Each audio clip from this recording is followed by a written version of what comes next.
People have asked, where is Leyden Cemetery? That'll be explained for sure. Her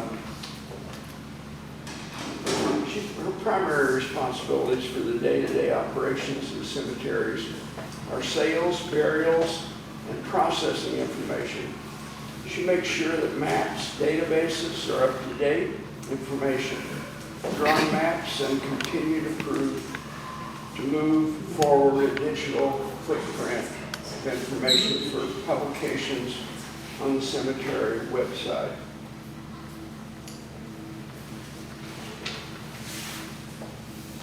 Starting at Ivy Tech, finishing with 2 associate degrees in business administration and general studies. She then moved forward to Purdue and completed a bachelor's degree in organizational leadership and supervision. At this, the economy still did not offer a great opportunity. So she continued at Purdue to complete a master's degree in organizational leadership and supervision. Her biggest asset that has helped her in the cemetery industry is the mentoring from her husband, Teri Popp. He has been in the industry from 1974 to 2023. His experience was on a much larger scale, but his resources have been a blessing to us at the Catholic Cemeteries. Let's welcome Teri Popp.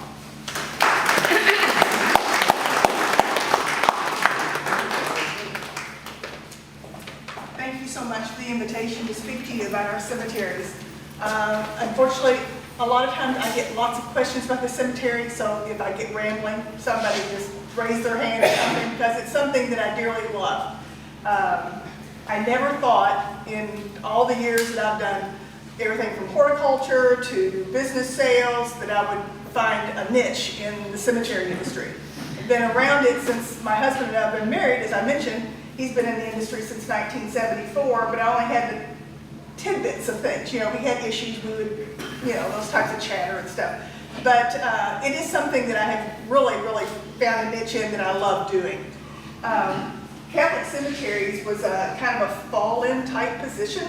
I wasn't really happy where I was at, and my husband was on the board of directors at the time, and they were looking for somebody.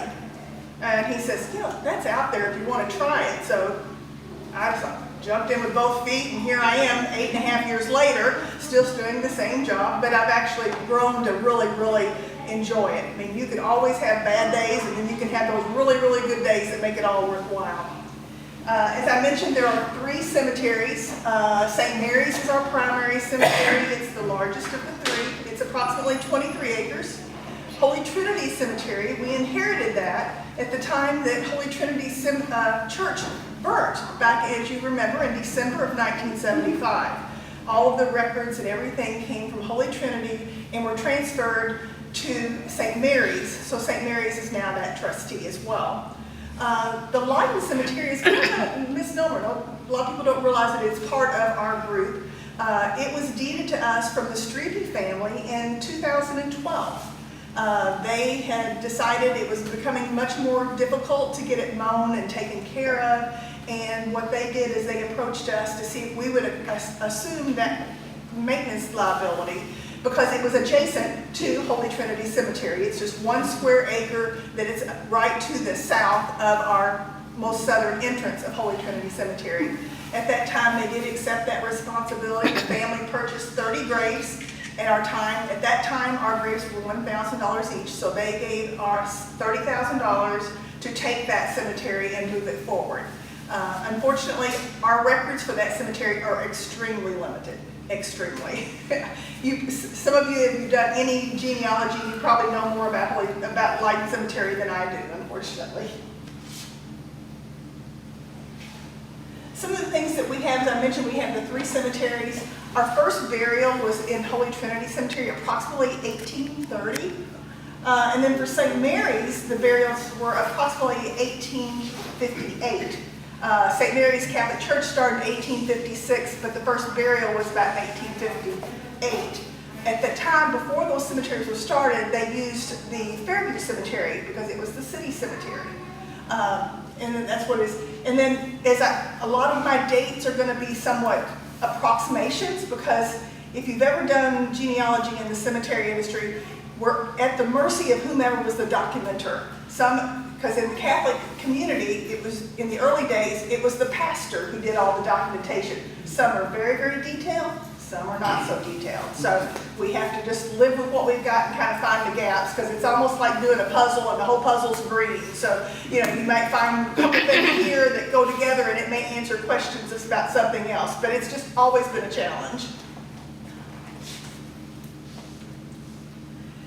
One of the things about St. Mary's Cemetery that was quite devastating, and a lot of you, I'm sure, are very familiar with the cyclone that hit in 1917. This is a picture of the original chapel that was in St. Mary's Cemetery in 1917 after the cyclone went through. As you can see, many of the markers took huge hits on what happened. The chapel did somewhat stand, and from the records that I looked at, they did somewhat patch it together and it stayed there for a while. I do not have any records of what date they decided to let it go and take it down and utilize the space below for burial plots. But we do have a spot in there, that a little section of one of the older sections that is marked the chapel, and it is basically the footprint of the original chapel that was there. The chapels like this in a lot of the cemeteries, if you're not familiar with some type of cemeteries, the burials were dug by hand. And you know, I mean, we are in more of a warming trend, but back then, the ground would freeze pretty solid, so the men could not dig the burials a lot of times during the winter. So the burials were put in a type of a crypt and held until the ground was adequate so that they could dig it and go ahead and place them. So many of the older cemeteries do have some type of a chapel or a mausoleum, a public mausoleum, where they would hold those burials.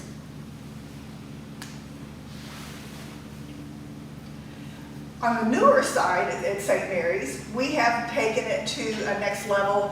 Back in 2005, they built a mausoleum. It's a little smaller than the original layout that they had proposed, but at that time, as you know, the Catholic Church wasn't into a lot of above ground burials or cremation. So I don't think they got the response that they were hoping for. So they dialed it back. They did build, and it was much smaller. What was not finished was the wall that was facing Charlestown Road, and it was just basically a flat wall of concrete that they painted kind of a pinkish shade to kind of match with the color of the granite that was on there. I had a benefactor that had come to me, and she was very good about donating for different projects within the cemetery, and she says, we've got to get that fixed. So with her donation and a couple other donations, we were able to add a new feature, which has the Blessed Mother, and it also has additional cremation niches on there. And then there's also a patio that we can have for services on the back side of the mausoleum. It's actually the front side, but the roadway in the cemetery comes along the back side. So that's kind of a new project that we've gotten done back in 2019. As far as some of the prominent families in there, the Corcoran family, I don't know if anybody has ever heard of that family or not, but one thing that they were known for is that he would do, you know, they have the market reports. They used to have them on the radio. They would tell, you know, whether the grains and the pork and it was up and down. Well, he was the one that started that. This was before computers, so it wasn't getting online and punching it all in. They would make phone calls to all these different offices and get all that calculated together, and then they would broadcast that on the radio and then later on TV. But this gentleman that was in this lot here was the one that started that, and it still goes on today. And of course, the Moser family, very prominent in New Albany. The tannery was one of the largest in our area. It was started in 1878 and was still manufacturing up until it closed in 2002. There's probably about 4 major monuments in the cemetery from the Moser family. This one being the most prominent. I think that's probably about a 16 or a 20 grave lot, and then the other smaller headstones for all the different descendants that are on there. And then I'm going to just kind of transfer on over to Holy Trinity because it's a little bit different. In my world, cemeteries have a different kind of an atmosphere. St. Mary's has this atmosphere. It's a traditional city cemetery. When you go into St. Mary's Cemetery, it's wide open. You can pretty much see from one side to the other. There are some trees, but it's not as, little areas. But Holy Trinity is totally different. As you come in, as you can see, these gates are extremely narrow because it was built in 1838. So it was made for horse and buggy. Nobody moving around in an automobile. So it's horse and buggy. And I get cussed for those gates all the time. And they do go up a slight grade, and they think, well, why don't you take that wall and tear it out and make a decent entrance? Well, I can't. They buried right up to the wall. So you're kind of stuck. So, but anyway, what I try to do is I try to make sure people tell them to stop at the top of the hill because you can see both ways, and then go ahead and make your entrance down there. But it does make for a beautiful entrance, and we have 2 entrances, and both of them are narrow like that. If you ever wanted to visit, I always say, go to the next entrance. It looks like you're pulling into a house's driveway. That house is our house. Not where I live, but we own that house. So it is a cemetery road that you can drive in, and it goes right on back, and it is the most safest entrance and exit for that cemetery. Our most famous resident, who is Sherman Minton. And as you can see, we did, he had a very, very large funeral. He passed away in 1965. I know Kraft had the service, and I was told that the vice president came in for that service, and Paul Kraft Jr. actually served at the mass for his service, and they had bus loads. I did as well. Oh, awesome. And they had busloads and busloads of dignitaries that came in for this service. If you've ever stepped foot in Holy Trinity Cemetery, it is very small. It's only about 13 acres, and we have very few places to park. So I can't hardly imagine how full that cemetery must have been with all those dignitaries. They said they had aircraft flying over in respect for him and everything. So it must have been quite an amazing thing back in '65.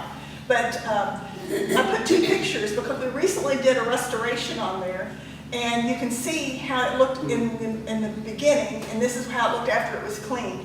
One thing about the monument is that it is made out of marble. Marble is one of your softer stones. The insignia, which is the justice insignia that's here, we've captured it digitally as best we can because marble will degrade over time. It loses its face. And so we're trying to save it as fast as we can so that we'll be able to maintain that. But Caesar's was instrumental in that. I know the councilman, one of the councilmen was very instrumental in it, and I know you came by that day as well. And we and then there was an article in the Tribune whenever this was done. So between Judge Cody and the rest of them, we were able to get it cleaned up and prepared. And that was around the dedication of, it was something with the bridge at that time. Oh, they were getting ready to start the new restoration of the bridge. So we restored his marker before we got to the bridge. The marker went a heck of a lot faster, believe me, than the bridge. The body will be falling down before that bridge is done. Teri, I have a quick question. When you were talking about this insignia on there. Yeah, this is the crest for the justice. Okay. Supreme Court. Is there any way, since you said marble is so soft and it does deteriorate, is there anything that you can put on that to sort of preserve it? Not really. I mean, I'm not sure if we could do some type of a wax mold of it.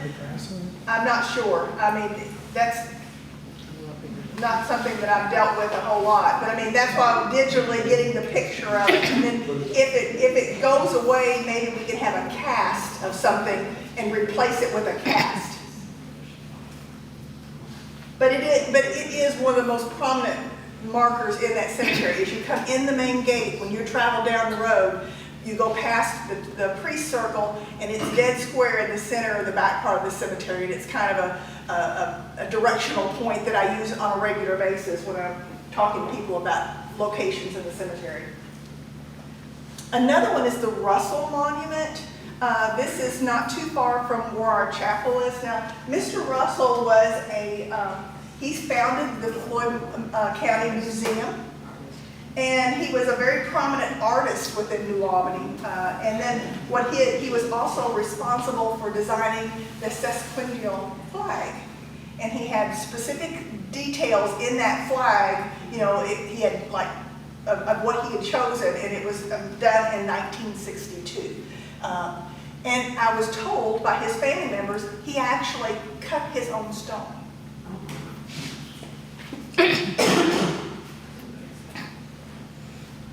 Another one that you may have heard of when we were talking about showing you the damage that was done to St. Mary's Cemetery for the cyclone is the Ditlow family. They were a family that lived on Elm Street in New Albany.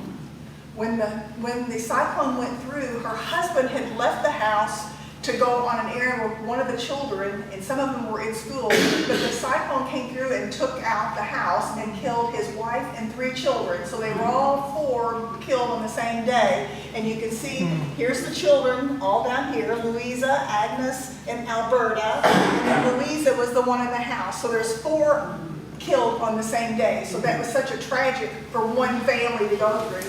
And it was, they are buried in Holy Trinity Cemetery. And as you come in the first gate, as soon as you come up the hill, they're immediately on the right. It's a pretty nice sized stone, but it is pretty tragic to have a family get decimated so quickly on one day. But they are a fairly prominent family there too. The other one is, I'm sure a lot of people are very familiar with the Taggarts here in town. They have a pretty large presence. There's multiple stones there. Recently they put up the large Celtic cross for all their family members to enjoy. He was a judge in New Albany for many years. And so they are another one of the prominent families within Holy Trinity Cemetery. On the newer side, one of the things that we have done is, you can see we have a pietà. This is the original pietà that's been there since the 60s. It was donated by a family who had a daughter that went through Providence. And she, the day before her wedding, was killed by a drunk driver. They said at that time they had an insurance policy that would double on accidental death. They had paid for her funeral, had money left over, and they wanted to put something, Bonifer is her last name, Janice Bonifer. And they wanted to do something in honor of her. So they took the additional insurance policy and they built the pietà and just a patio.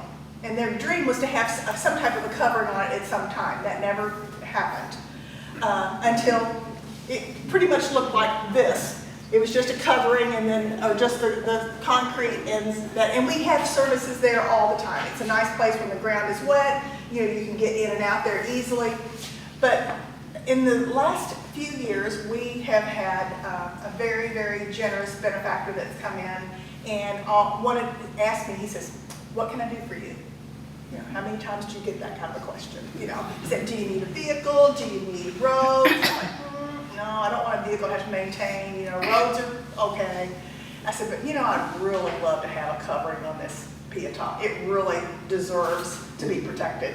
And he goes, all right, how much do you think it costs? I said, oh, $65,000. He goes, okay. Okay. And along with that, you know, I'm like, he said, well, you got anything else that you might need? I'm like, well, I said, we really don't have any kind of an above ground offering here at Holy Trinity. I really don't want to go and invest in a mausoleum. Mausoleums are long-term maintenance issues. I said, but columbariums would be really, really nice, and it would just really lend itself with that patio the way it's made. So as you can see, he was generous. For another $35,000, we got columbariums. And along with that, he said, well, is there anything else? Okay. I'll show you the other part of that story in a minute. But in turn, what had happened is this gentleman was very, very generous to a tone of $115,000 and had purchased 8 graves lot in the cemetery. So pennies from heaven fall a lot in our cemetery. We're very, very grateful for the people that don't donate and come by and volunteer. So this was a recent burial, or recent done, and the building and everything was all put up by volunteers, to say the least, because we were in the middle of COVID. My husband being one of them, he sweat equity in this building a lot. We were very fortunate at St. Mary's. One of the gentlemen that is a parishioner there was a rigger for Paget. We had Paget in there, so he knew how to run the rigging when we brought the columbariums in. The truck was too large. We had to offload at Paget and then bring the smaller trucks into the cemetery because the roads wouldn't accommodate the big semis to get in there. They could get in, they just couldn't get back out. And then nobody wants to be locked in the cemetery. So that has been a very monumental, and when you go in, it has just a serene presence to it. It's very, very a nice location. If you don't, and the nice thing is that the copper-like roof, you can see it from Green Valley Road when you drive by, so it's a nice presence there. This is the other part of the gentleman's donation, is I told him that we had, and this is a spot that everybody wanted to buy graves in. When you're looking at the piéton to the right, there was an open area there. It looked like it needed to be designed. Well, that's not the case. It was a case that was in my records, called the colored section. And it used to be the back end of the cemetery. And I had learned that there were at least 27 unmarked graves there of African Americans that dated back from the mid-1800s till about 1965. Some of them at some point probably had a rock. Some of them may have had some type of a marker there that is long gone away, or the ground has sucked it down. But there were only maybe 2 or 3 very minimal markers in there. The marker that you see here was from the Christensen family at St. Mary's, and they had replaced that at one point, and I had asked them if they would be willing. It had been sitting there for 15, 20 years, is for what I understood, and it looked pretty bad. But I said, would you be willing to donate that to us so we can repurpose it? Because I had this in mind. I thought, we got to do something. So they were very agreeable. They thought it shouldn't be sitting behind the garage, so they donated, and it's a really nice, about 5 foot tall cross there. It's made out of marble. Underneath, we put plates on it, and this just explains what it is. And on the back side, there's another plate that has the listing of the names of the ones that we know and the years of their death that were buried there. That's another one from Councilman Crothers, and then you can see Josh from Caesars. They also helped pay for the cleaning of the stone, and then we had the plates made and had it all established. So that, and we really would like to be able to get onto the Freedom Trail, because we have of having Sherman Minton, who was instrumental in the Brown versus Board of Education desegregation project, and then also having the burials here. The folklore has it, and I've not been able to substantiate it, is that the gentleman who purchased the graves there, that all the blacks that are buried there, his name was Miles. His last name was Miles. They called him Dr. Miles. I've gone through the library and everything, even the African American doctors that were in the region, none of them had his name. And I'm thinking it might be that, like Indians would have their medicine person. He might have been not a doctored doctor, but he was their doctor. But he always took care of his people and gave them a place of burial. So this is why we were trying, and if anybody ever would love to do genealogy and different things, like, oh, please help me if you can. Because it's daunting, because at the cemetery, I'm a staff of 1. So, I don't have a whole crew of people that can reach out and do that, so I have to do it when I get time, pretty much. But this was quite instrumental, and it was a very nice write-up in the Tribune in regards to this feature that we did, as well as one that was done for the Sherman Minton Memorial as well. And this is another project, and I have to give my husband credit for this, because I pretty much carbon copied it from what they do at Calvary Cemetery over in Louisville, where he was employed. This is our baby burial project. This is something that we started, and it's something that most people have no clue that goes on. But what we did is I called Floyd Memorial, and I asked them, and at that time they were Floyd Memorial, they weren't Baptist Health Floyd, and I asked them, when they have intrauterine death babies, what do they do with them? Well, they didn't call them babies, they called them conceptual waste because that was their term.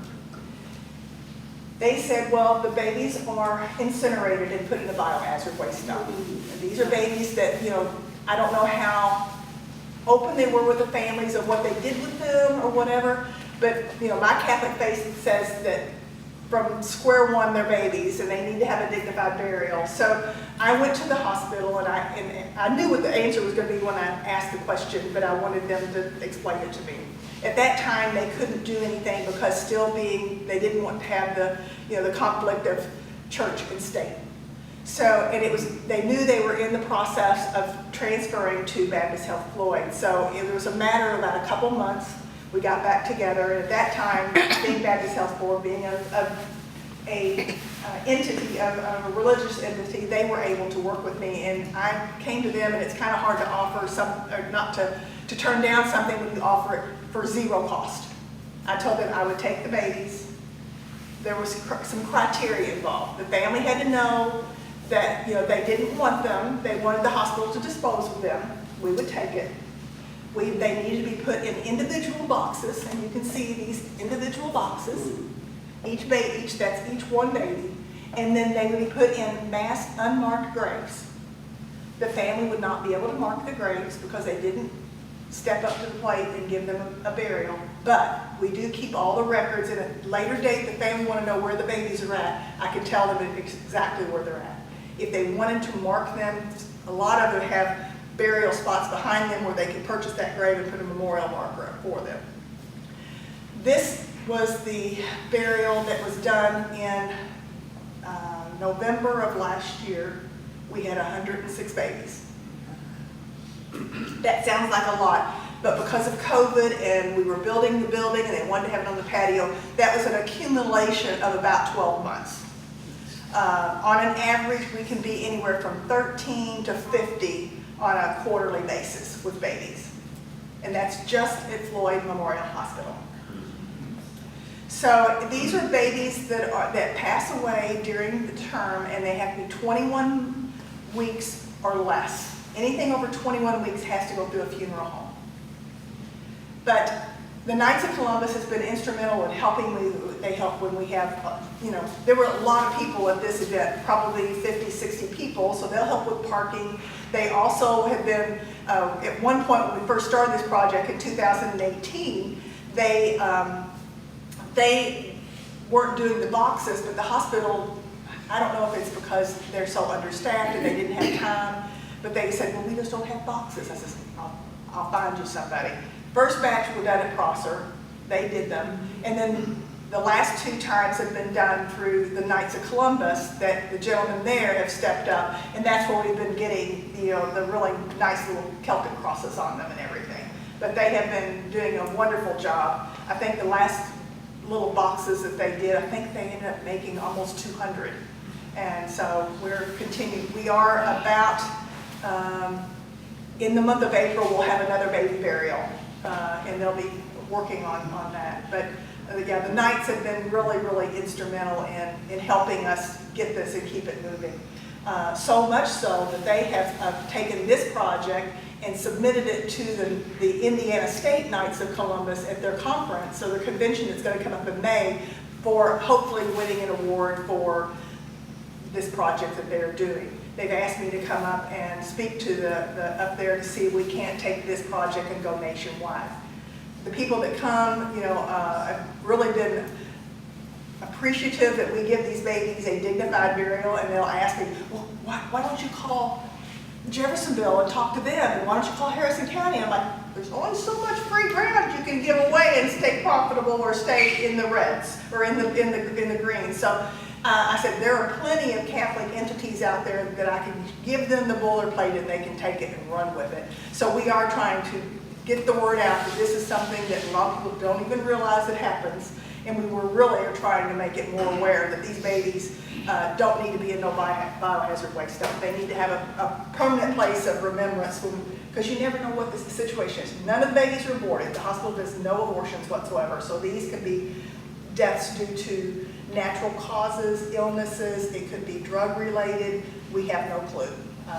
But we're just building God's cherub choir with all these little babies that we're putting up there. So that's one of the neat projects that we do for the community. And I've got on there, to date, we have buried over 325 burials. Now we're getting into the Leyden Cemetery. I mentioned to you that the family had donated and then purchased graves for this cemetery. This are pictures of Patrick Leyden. He was the original owner of the land where Holy Trinity Cemetery is located. He actually owned that corner from Green Valley Road to State Street and then down towards the fairgrounds, that whole area in there. And I had heard that he was the one that had donated the land for Holy Trinity Cemetery. At the time when his wife had passed, and, her name is Mary, and she was, he wanted her funeral service and the burial to be within the cemetery. It would have been within Holy Trinity Cemetery at that time. Well, Catholic faith, they cannot do a mass like that at that time outside in the cemetery. They could do the committal service, but not the mass. And they were going to probably, I would think they were at that time attending Holy Trinity, and the pastor would not do it. And he was so upset about it that he said, well, okay, I'll fix you. Because he had a very, very large family. They were all very devoted Catholics. So I'm sure, they were putting some money into the purse, but evidently it didn't, it's like if you're in the Catholic faith and you're going to be buried on Sunday. The Pope doesn't even get buried on Sunday. So, it's just one of those things. They have certain rules and they were going to abide by them. Well, so he took a small piece of land that he still had and started his own little cemetery. It's, like I said, it's 1 square acre and it's adjacent to Holy Trinity. And there is a huge hillside. But again, one of the things that I mentioned before, my records there are hideous. I have a small piece of paper that's got X's on it and it's not to scale. So trying to decide when the other people want to be buried in the other 30 graves, I'm going to have some problems because, as you know, in the cemetery industry, anything that's about 1940, 1950, they don't have the boxes, the concrete boxes that we have now. So if you go out there and try to probe, you go out there and you can stick the probe in the ground and see who's home and who's not home, and they can kind of talk to you. We don't have that because you've got caskets that are going to be degraded. So the only other option that I have is I can witch them. Like the witches that when they witch for piping and things like that, I can witch and we can find bodies. It can be quite accurate, believe it or not. I had one gentleman who was so good at it that he would tease me and tell me he could tell whether it was male and female, so I put him to the test. I had some graves that were not marked. He didn't know who was there, and I gave him like 8. He did them all. He told me what he said. It was right on every single one of them.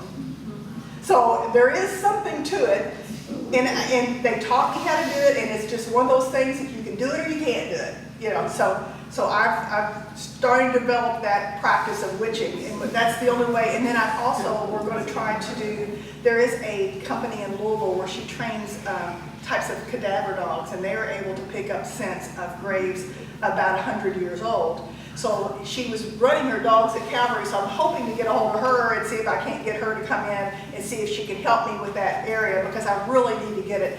Originally, when Leyden Cemetery was back in before, I'm thinking approximately in the 60s, as you know, a lot of the cemeteries, families have the curbings around their individual family plots. At one point, I think the city was mowing the cemetery, and I was told that they pulled up all those curbings, which really messes the whole plot of the whole cemetery up because you lose that. So I'm going through and trying to find old pictures so I can superimpose them over there and try to get some areas and make it, but it's really difficult when you're trying to do that way. Well, that's all I have on my slides, but I want to give you a chance to ask any type of questions. The cemetery business is wide open. You get all kinds of questions. We have people that come in and do genealogies. We help them as much as we can. We always ask if they would be willing to, to donate something to our you know, some people will give us $5 or $10 to do that kind of stuff, but a lot of time we do it online and it doesn't take a whole lot of time. But it is something that is a passion for some people, finding the families. I am working diligently to try to get the maps up to date and get them digitized so that we can get them out. My website is nothing what I would like to have it, but we are, you know, you can only eat that elephant one bite at a time. So we are trying to slowly and surely get it all done. At St. Mary's, if you had been back about 4 years ago now, you would have seen all the big construction site that was in the back of the cemetery down there where the creek was. Well, that's all now, that ground is all getting ready to be laid off for newer sections as we extend the original sections. And then in the front of the cemetery, there is a horseshoe driveway that's there. And I don't, some of you may remember the original crucifixion that was in the center circle. I had that restored.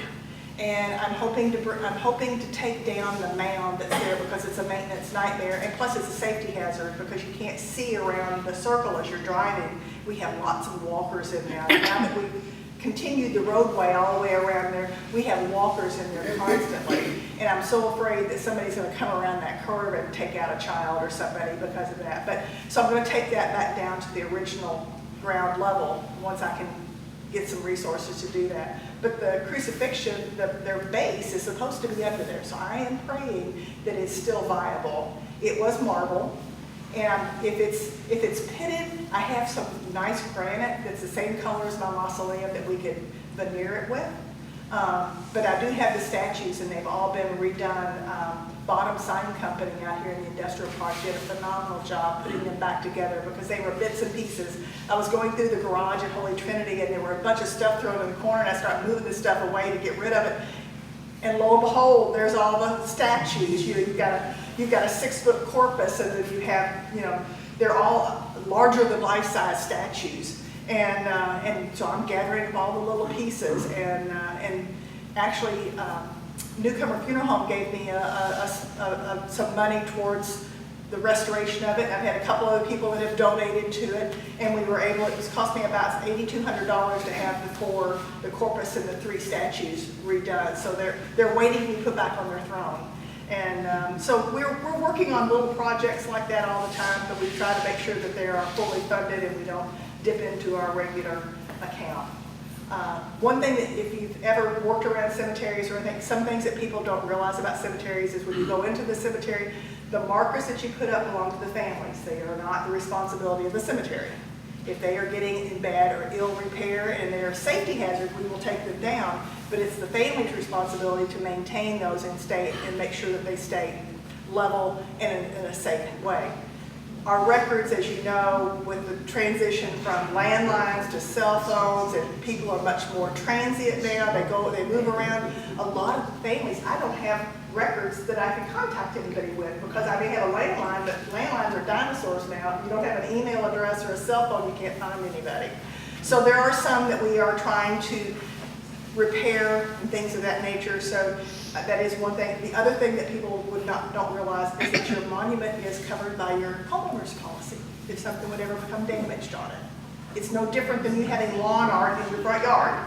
So if you are able to be buried on a plot, whether it's your grandparents, you are a direct bloodline descendancy, and you can be buried on that plot, and something happens to that marker, you can turn it into your homeowner's policy and they will cover it. So I always tell people if it's a big family, you try to find out who has the least amount deductible. And so that way you can get it fixed. But those are just some little things that, you know, it's always, you know, the cemeteries are forever. You know, some people complain about our costs, and I give them the little elevator speech. Well, do you want to mow grass for infinity and not get paid for it? You know, do you want your great grandchildren out here mowing the grass? So we try to keep in comparable price points with surrounding areas, and we put, right now, our grave sites run $2,500. Okay, I take $1,500 goes into my general fund, and $1,000 goes directly into my perpetual care fund. I've been successful enough, and with other benefactors that have donated some funds from death benefits and things of that nature, we've taken our perpetual care fund from $98,000 to $650,000. My goal was $1 million. But what it would take to run our 3 cemeteries with the average maintenance cost that we have right now, and if we wanted to draw that out forever, you have your costs plus your that keep going up every year, plus you have your interest that you can accrue, and we keep it modest at 3%. And then that means at the time that our cemetery is classified as full, this means we can't offer any type of services and get money. My cemetery needs $2.7 million in our perpetual care fund to draw enough funds to keep the maintenance at the par that we needed. So we are still on that upward climb, but we're making a good gnaw out of it, considering it's only been 8 years, so we've been able to make that the market being as good as it is most recently is helping, but it is one of those things that we always have to be very cognizant of. And that's why a lot of people, they'll say, why can't I could go down the road and get a grave for $500, and I'm like, okay, but who's going to be mowing that grave after you're dead and gone? It's just one of those things that you have to be aware of. Everything comes with a cost, and we don't want to have to burden people that aren't buried there to be able to take care of something, and we want it to be in the best condition that we can. Now that I've rambled, does anybody else have any questions? I was going to say a couple of things. Sure. Why would Mr. Leyden's wife, was she not Catholic, or why do you know why the priest wouldn't perform at this? Because he wanted to have the mass at the cemetery. He would do the mass at the church, but he would not do the mass at the cemetery, and that is Okay. Catholic tradition. Okay, thank you. Yeah. Okay. What was the name of the family who was attacked by the cyclone? Didlot, Didelot. Thank you. Didlot. Sorry.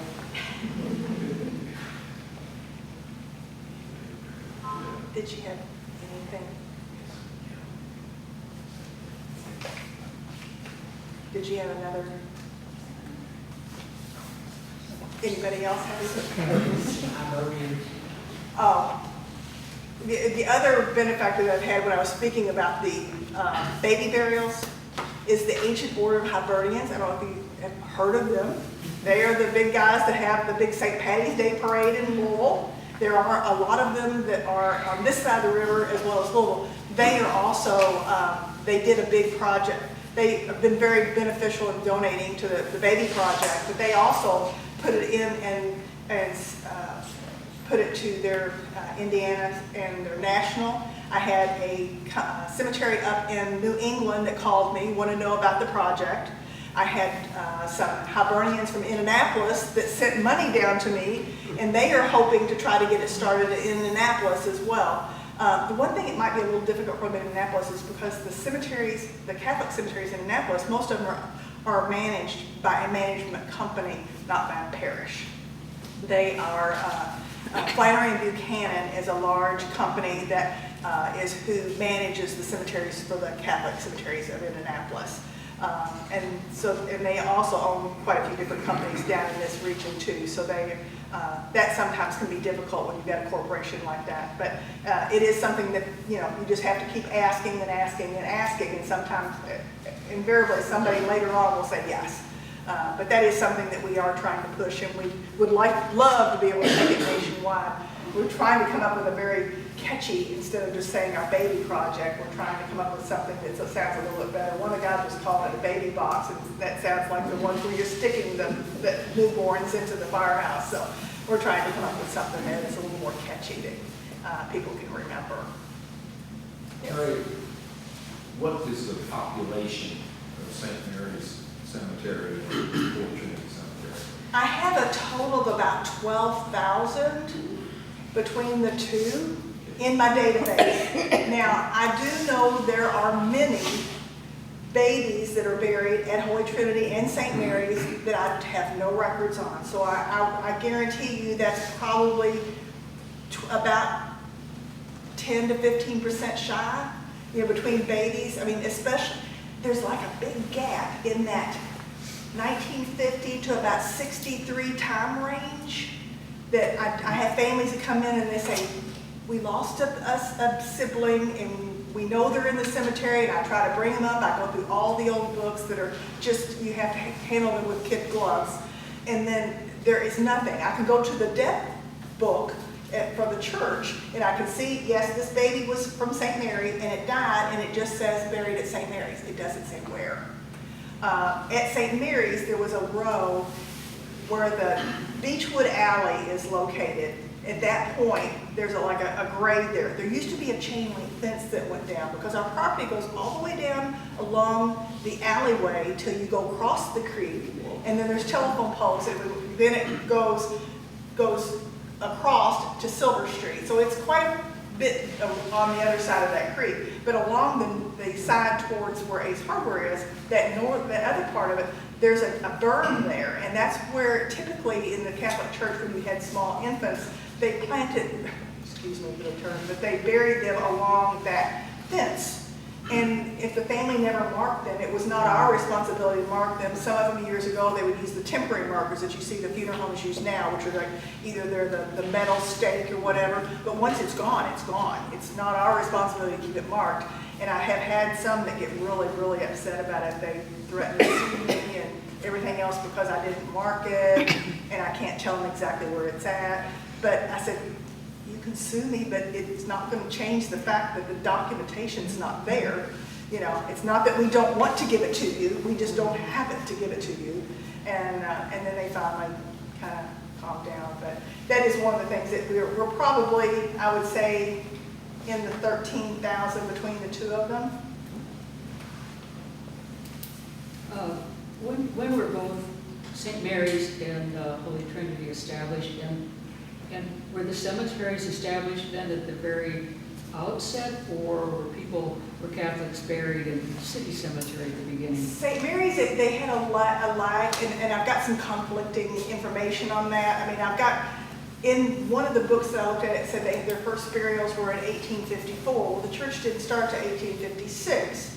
So there's some conflict there, but then I had another thing that said that the first Catholics that were there were buried in the city cemetery, which is now Fairview.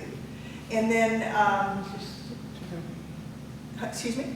Nothing. Okay. And then, so then, you know, they're 18, so what I have found as far as the records that I have is 1856. Now at Holy Trinity Cemetery, I've got burials back into 1830. And then that's about the same time as when the church itself was started, 1829, 1830. And then the Leyden Cemetery was early 1800s, but it never really gave me an exact date. As you can see, well, it's off there, but most of the burial date ranges in there are coinciding, because when Patrick had the land, he was still living, and they were already burying in there in that cemetery. So it's.